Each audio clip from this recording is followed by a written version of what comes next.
Since around 2020 or so, TikTok, Instagram Reels, and other platforms with short form video content have been one of the most consistent and effective methods for artists to go viral and blow up their songs. There are so many examples of songs on TikTok that were able to go nuclear from the platform, and Instagram wanted to compete with them and get in on it. So in August of 2020, they introduced their version of TikTok, Instagram Reels. I know it feels like it's been a part of the app forever, but it's really only been like 4 years. People used to actually post pictures on Instagram. I don't know if y'all remember. These platforms can genuinely change an artist's life and make them a superstar overnight. Tommy Richmond, for example, was grinding and releasing music for years before he posted a snippet of his song $1 Million Baby back in April. It went as high as number 2 on the Billboard Hot 100 charts. It has over 750 million streams today, and it's literally everywhere. It's unavoidable. It got so big that people were accusing him of being an industry plant, which if you watch my video on him, you would know that that's not really true. But Tommy is an example of a genuinely talented artist being given an audience and an opportunity to create a long-lasting career thanks to the algorithm on these apps. But lately I've noticed something different in the algorithm, especially on Instagram Reels. I'm not given the next $1 Million Baby, or even anything close to what might be catered to my musical taste. And in the past, I would find a lot of artists on TikTok and Instagram Reels, and I think I generally have a pretty open mind about finding artists on social media. And I follow a lot of musicians, but I'm not seeing their content. Instead of being given more of the type of stuff that I've shown that I like, I'm given music that, and look, music is subjective.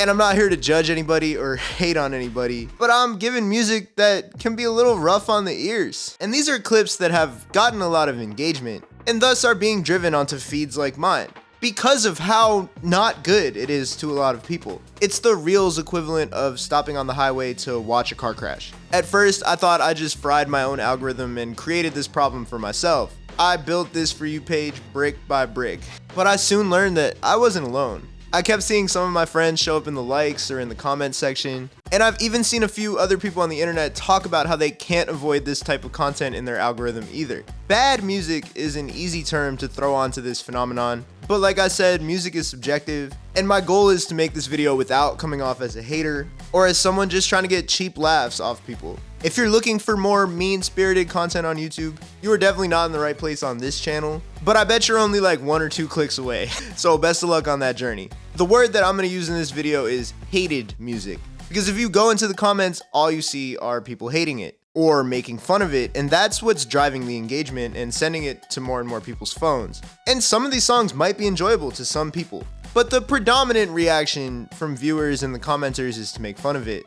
Some telltale signs of this type of content will be like way more shares than likes or comments, or also way more comments than likes, kind of implies people are arguing in it. Some of the telltale signs of like the type of video that I'm talking about are just having like a lot of shares, but not a lot of likes because people are sending it to people to make fun of it, or the likes to comments ratio being kind of off, where people are commenting mean things and maybe not liking the post. That's kind of like what I'm getting at. And in these cases, the engagement is predominantly hate driven. It's not just like a controversial, like a 50-50 hate it or love it kind of thing. This isn't like 100 Gex, for example, whose music would kill a small Victorian child. But if your brain is fried to the correct temperature like mine, it's actually pretty fire. This is stuff that doesn't necessarily have a fan base, but rather a group of people who enjoy lining up and throwing digital tomatoes at it whenever it shows up. And what I want to do in this video is not just talk about that it's happening or pick on any particular people. I think this is actually a fascinating development that says a lot about us as consumers, as creators, as music fans, as artists, as people on the internet in general. Is the algorithm that so many artists already complain about to blame? Or is it our fault because when we stay on these videos and laugh at them and send them to people and comment on them, we're telling the algorithm that we want more. Waiter, more hated music. What does an online audience truly want to see in 2024? Is this the song of the summer-ified ourselves to the point where we don't even really want to find artists that we like on social media anymore? And what are the mental health ramifications for the people who are getting absolutely spit roasted about their music in their comment section? So we're going to get into all that, but before that, if you like videos on music like this, I would really appreciate a like and subscribe. I drop a video every week. If you want to see them early, go to my Instagram, HADJI and join my broadcast channel. I post all my videos in there one day early. Also, I have a song coming out on September 25th with my friend Rob Apollo. It's called Come On Bruh. If you like the instrumental in the background, that's kind of giving you an idea of what it's gonna sound like. I'm gonna put the pre-save link in the description. Really appreciate you guys. Back to the video. Oh, also LA show coming really soon. Stay tuned for an announcement. Okay, now really back to the video. I think I've done enough talking and enough introducing. It's time for me to show you what I'm talking about. So I screen recorded myself doom scrolling one night, and I'm not even on my explore page. I'm just going through my feed where, you know, there are like recommended reels that pop up, and I'm clicking on some of the ones that show up. Here are some kangaroos. One swipe from that video, bam, artist getting hated on. My friend and fellow artist Benny the Ghost posted this like silly joke reel, pretty funny. And after my first swipe, I got one of those Canadian accent videos. But within 2 swipes, I was greeted with another artist getting clowned. I clicked on this video from my friend Zay, great rapper. Okay, I got one meme, and then I got another artist. This Badger video took me to the Norway guy. I've seen this guy a couple of times, but I don't know if you guys have seen this guy. And here we go from a meme page to another artist getting hated on. You see how fast this is happening? It's basically every time I swipe through, I get something like this. More Badgers, because the algorithm also knows that I f with Badgers. And then I get another artist. It keeps going. I'm cutting myself off here at this point, but there were a bunch more examples in this screen recording. And it doesn't seem to matter what type of content I start from. Once I start scrolling, I start getting stuff like this. So it made me curious, and I wanted to look a little further into the artists who are popping up in my algorithm. The first thing I was wondering is, does this virality lead to followers? Does it lead to streams or like engagement on the songs? And before I take a deeper look at these people, I just want to say that you should not go and hate on these guys on social media. I'm not necessarily even calling their music bad. I'm pointing them out as things that have received hate on the internet. My goal is not to hate on these artists or to drive any sort of negative attention towards them. I'm really just trying to take a look at the phenomenon of the hate-driven algorithm that we see on social media and the effect that they're having on artists and the numbers that the artists are getting. With that being said, let's get into it. The first video that I screen recorded was from an artist named Unslot. His clip for the song Addicted to Fame got 36,000 views and 1,200 likes. Poison in my brain, I'm addicted to the fame. But a few months after that went viral, the song is at under 1,000 streams on Spotify. And he only had 3 monthly listeners at the time that I looked him up. So he's not really seeing any conversion from that one semi-viral post. But to be honest, I guess 36,000 views is not really that viral in 2024. That's not a shot at anybody. It's just funny that my algorithm served this one up first, so I looked at it first. So next up, I got this guy, LTU Pursue, I think that's how you say his name, who ended up on my feed with a song where he introduces it by saying like, if you like Yeet, you're gonna like this. And then he has this bar where he says like Scooby Dooby, which a lot of people were pointing out in the comments. If you like listening to Yeet, check this out. 9mm clip gon' fuck your face up. Last night you said it was a movie. We watching Scooby Dooby. I couldn't find that song on Spotify, so I'm not sure if he's ever actually dropped it. But in doing my research, I also realized that this ain't his first rodeo. He's already got a hit in this community under his belt, Cardier Glasses, which went viral on IG Reels about a year ago when he compared it to Lil Pump's song, Gucci Gang. People still show up in the comments asking about Cartier Glasses, and he finally gave the people what they wanted and gave them a sequel, Cartier Glasses 2, within the last few months. Cartier Glasses, the original one, is sitting at 55,000 streams on Spotify. Not terrible for an independent artist, but when you compare the level of virality that multiple posts of his have gotten to the fact that the song is only at 55,000 plays and only 1,600 followers on the account, and he posts a lot, that's not really showing us that like hate-driven algorithm boosting leads to like people sticking around and wanting to engage with your content further. Although you do see some dedicated people asking about Cartier Glasses. In the case of J&O's song, I think that's how you say it, J&O, his song Not Over It, which popped up for me, it's actually kind of converting to listeners. Just not over it. Over it. I'm just not. The post that I saw has like 1.5 million views, and there are multiple for this song that are over 400, 500,000. I think there's another one that cracked 1 million also. Checking Spotify, the song has a little over 11,000 streams, and the ratio from like how viral the posts are to how many streams the song is getting, it's definitely not as favorable stream-wise than like artists who go viral because people are like, this song is fire. This is still leading to some conversion, and I think there's something here for sure. The predominant group of people who are interacting with these posts are definitely doing it for comedic reasons, but there are also plenty of people in J&O's comments acknowledging that this song is low-key kind of catchy, especially the chorus. I'm just not over it. Like, I'm not gonna lie, this song has genuinely been stuck in my head since I heard it. It's honestly, that's a good chorus. That I'll stand on it. That is a good chorus. I don't care what anybody says. I think that song is pretty catchy. Shout out to J&O, genuinely. We're gonna come back to him in a little bit, but let's move on for now. The Norwegian guy that I was talking about, which I know I'm gonna butcher this, but EK Music, something like that. He's also seen some genuine conversion to listeners. His song Snakke på norsk Du say so bra, du snakker på norsk så bra. has gone viral in a couple different clips. But it's not really because the song sounds aggressively bad. I think this one has more to do with the language that he's rapping in. The Norwegian language just sounds insane on the beat. And I'll say that like his vocal chain is probably like a little bit dry too, but I don't think like if someone was rapping in English on that beat, I don't think it would go viral. It's like the way that language sounds is insane.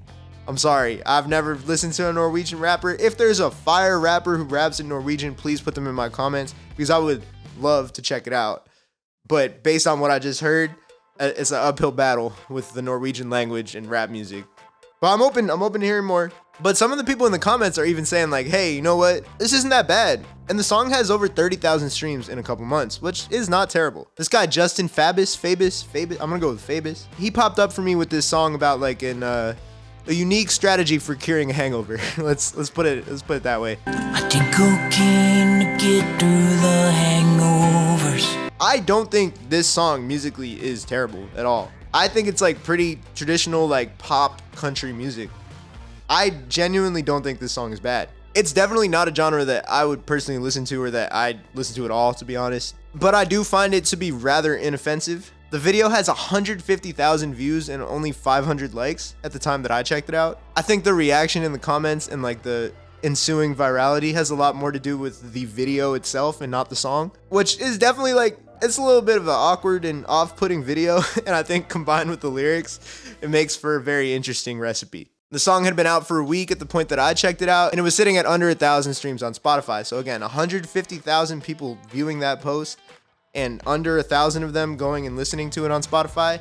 Again, not a great ratio. It's a pretty common theme that even when the videos go absolutely crazy, it doesn't really lead to people listening to the songs. Another one of the ones that I got was this guy named Maniac. Get up into the gas, yeah. Come up into the sass, yeah. Coming up in the mass, yeah. Get in the throw in the back, yeah. And for example, that had 400,000 views, 13,000 likes, but the song in it, Away, it's sitting at just over 1,000 streams on Spotify. And so as I was combing through these videos, I noticed something funny. My friend Michel, who makes really good music under the name Michel Online and also in the group Memorex, was in like over half of the comment sections that I saw, or the likes. So I had to text him about it and get some of his thoughts. He told me that it's his favorite genre of brain rot, and that he's glad I'm covering the phenomenon because he looks stuff up about it and he can't find anything. I thought the same thing when I started working on this video, but I think that's already starting to change. After I started working on this video, I found a video from someone named Coop Noop, where he was reacting to a couple videos that he found on Instagram Reels. And the crazy thing is we didn't overlap on a single one. Like, this is a huge ecosystem of artists getting like hate-driven algorithm boosts on Instagram. So shout out to Coop Noop. If you want to watch more of this type of content, I'm putting his video in the description so you can check it out. There was a comment on that video from someone named Luball Screwball that I found super interesting. The real epidemic on our hands is everyone thinking they can be a hotshot famous musician. These people either live in echo chambers with people who tell them their music is good, or literally nobody around to tell them it sucks. I think there's some truth in that. The availability of music making software, the ability to record videos right from your phone that could blow up overnight, and the democratization of algorithms on the internet has definitely put the battery into a lot of people's backs to chase their dreams. This is not even exclusive to music.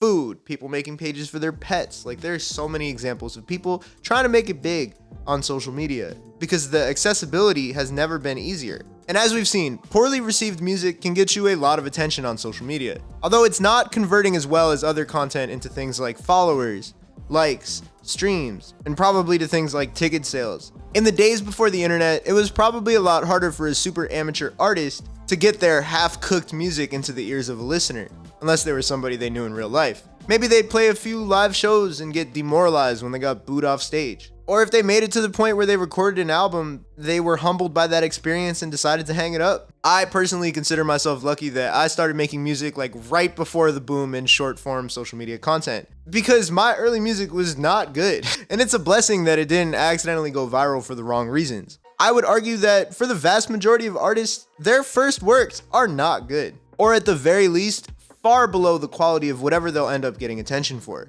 In my Your Favorite Artist series, where I do deep dives on artists, in almost all of the cases, the the artist had a different alias, a different name, a different group they were a part of before their current one hit it big. It's true for Gene Dawson, Dijon, Party Next Door, Toby Lou, and other artists that I've covered outside that series like Sniper 2004. That doesn't mean their early works were necessarily bad. I'm not trying to say that at all. I'm just trying to say that, sometimes it takes people time to figure out what their sound's gonna be, to find their voice. And in today's world where you're rushed to get in front of a camera and show it off, like for some people, it might just be a little bit too early. Or maybe there's a beauty in finding yourself in front of an audience. It could probably go either way. Here's a snippet of something that I made in 2015.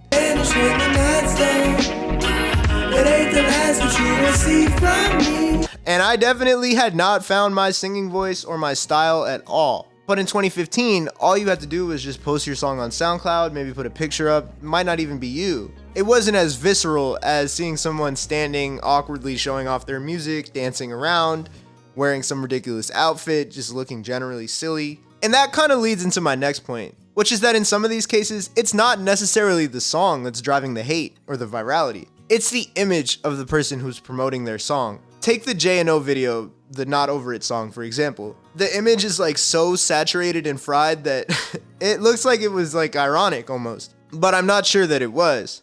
It could be, but I don't think it was. The general vibe discrepancy between the two artists is also very noticeable. With J&O rocking the beater with his tats out, and the other guy has a zip-up bomber jacket and shades. Gives more security guard than like guy who's about to start singing. None of them look like horrible. Neither of them look ridiculous, like truly ridiculous, but the combination of them is very funny. And what I'm saying is, if you heard this song in the background without the image accompanying it, I'm not saying it would be a Billboard hit, but I don't think it would have the same level of like humor attached to it. Because like I said before, the chorus is actually kind of catchy. Like I don't think this is a terrible song. I have definitely heard worse songs in my time on the internet. And I think the same can be said about the Justin Fabus video, where like I said before, music-wise, it's pretty inoffensive. Kind of an interesting opening line on the reel, but it is what it is. If you heard it in a supermarket and you weren't like really paying close attention to the lyrics, I don't think you would think twice. But the video, the angles, the fact that he's like a little bit red, it genuinely looks like he's hungover and trying out the method that he was describing in the lyrics. It's stuff like this that leads to the 4,000 shares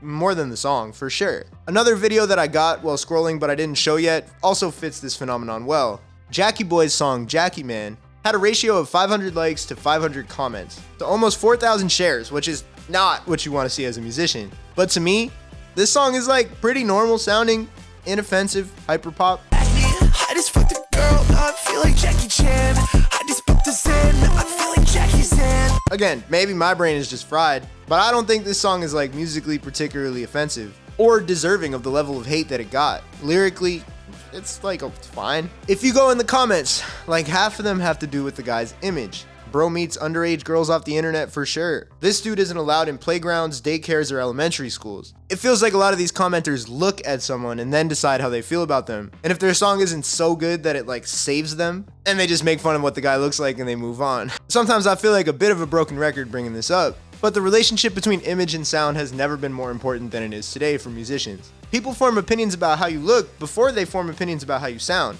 And artists like Forbats and Ian have used that to their advantage by looking different than what you would expect them to look like based on how they sound. I talked about this a lot in my Hanging Mic Epidemic video, if you're interested in hearing more about it. But just like how this works in a positive way, or at least leads to a positive listenership growth for artists like Forbats and Ian, it can also be the thing that sparks backlash for artists when they're sharing their stuff on social media. People judge an image and decide whether or not they think somebody is a good person. I mean, that exists outside of music too. There's nothing about a hyperpop beat in that flow that implies that Jackie Boy is some kind of bad person or some kind of creep. But people are making that value judgment in the comments just based on how the song sounds and how the guy looks. That's honestly kind of unfair to me. It works in the opposite direction too. For example, that Manic song, it's way less listenable than the Jackie Boy one for me. But because he leaned fully into this like dank office guy image, the comments are a lot more positive. People are like, we making it out the cubicle with this one. Or ballpoint thugs and harmony instead of saying that he's like some kind of bad person. So this isn't just a phenomenon that's working for now bigger artists like Ian and Forbats. The only video that I got during my scroll where the artist was being received relatively well was this video from an artist named Pink Noise, which has the tagline in the beginning, Alright, so all of y'all are calling me Daly Williams.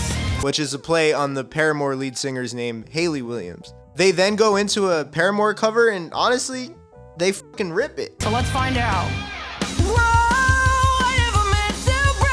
They're really talented, but the comments are mostly just taking the names of emo rock bands and flipping them into something gender related. Some of the banger in the comments include 21 pronouns, a day to regender, cis them of a down. The artist's image and the immediate text on the screen pique the interest of somebody who's scrolling. And when they stay long enough to hear it, a bunch of them are like, damn, this person is pretty good. And if you go to Pink Noise's Spotify, their only song that's out, Never Last, already has 70,000 streams in under a month. They're doing great. Well, some of these artists like Pink Noise are using this virality strategy to beneficial results and reaching people who genuinely like them and their music.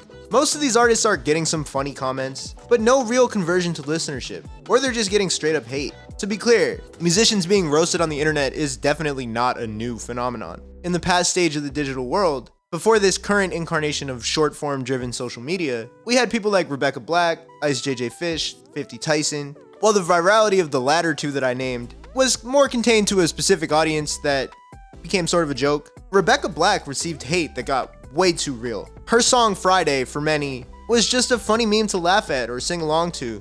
I'll probably age myself, but I was in high school when that came out. And we just walk around like, it's Friday, Friday. I know I'm gonna get people in the comments that were like born in 2011. But in 2011, she received death threats via email and phone call that were credible enough to be investigated by the Anaheim Police Department. In 2020, for the song's 9-year anniversary, she opened up on Instagram about the struggles that she faced due to the hate she got during her viral moment. I just wish I could go back and talk to my 13-year-old self who was terribly ashamed of herself and afraid of the world.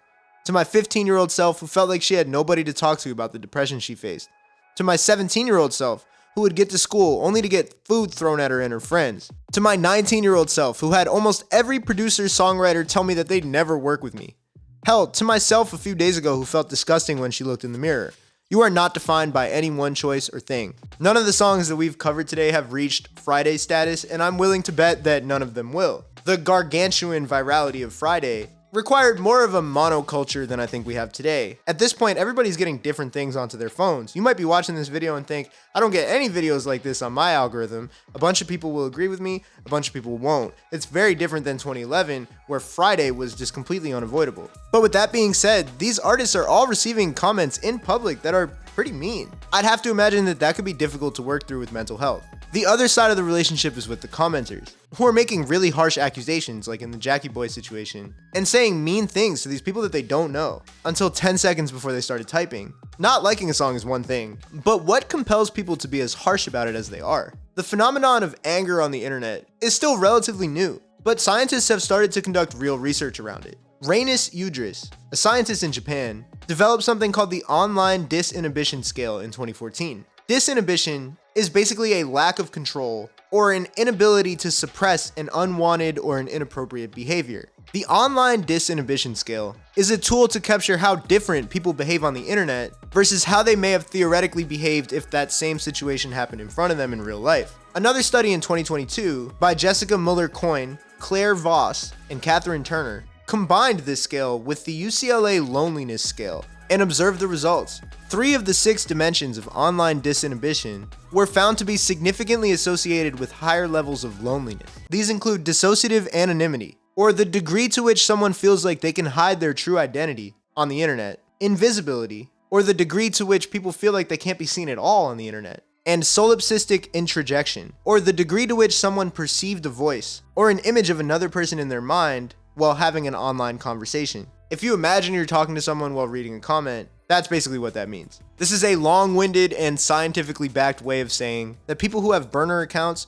who comment potentially mean things are statistically associated with higher levels of loneliness. Breaking news, fork found in kitchen. But hey, I personally think it's cool when scientists study stuff like the internet. I'm fascinated by it, so I wanted to take a little detour to talk about it. I think another big piece of the conversation here is that on a format like Instagram or TikTok, when you get a banger comment, you get the dopamine of the likes and replies and the ha-has and the LMAOs just flowing into your veins. Just like how these musicians are craving attention when they post their songs, some commenters crave the attention of likes and replies. Everyone involved is a part of the attention economy. I'm certainly not absolved of that. Whether you realize it or not, we all kind of are at this point. But that's just life on the internet in 2024. Not everyone who's viewing the content is necessarily hating it though. Michel told me that he's literally consuming more ironic art than real at this point because he doesn't feel like he's inspired by a lot of the quote unquote real music that's been coming out. He also told me about his friend Jitta on the track, who had just talked about how this kind of music is inspiring him in a podcast clip that I'm about to play for you guys. Honestly, to be real with you, and I'm glad I'm bringing this one up because like I've been trying to get some conversation on this one.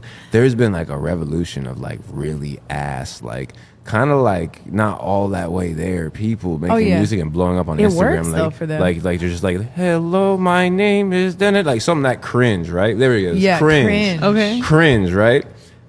That inspires me so much because, mind you, I use AI a lot and I'm pro AI, I'm pro technology, and we're so far from being human, especially with music. To see something like that, to see people doing that type of shit brings the human back into music. So that shit been inspired me. Well, a lot of the viewers who don't make music will find it easy to just laugh at and clown these guys. For artists who have been in the industry for a while, or even just been making music for a while, and dealt with the intense feelings of self-doubt or pressure, seeing someone put themselves out there with what seems to be not a care in the world can actually be kind of inspiring. A lot of artists feel like they have to maintain some kind of image or just be like a cool guy all the time. That's why you see a lot of people who don't post anything, just kind of move around because they feel like every time they post, they're going to be perceived and be less cool. And the crazy thing is they're manicuring their appearance just to get outviewed by these kids who don't give a shit.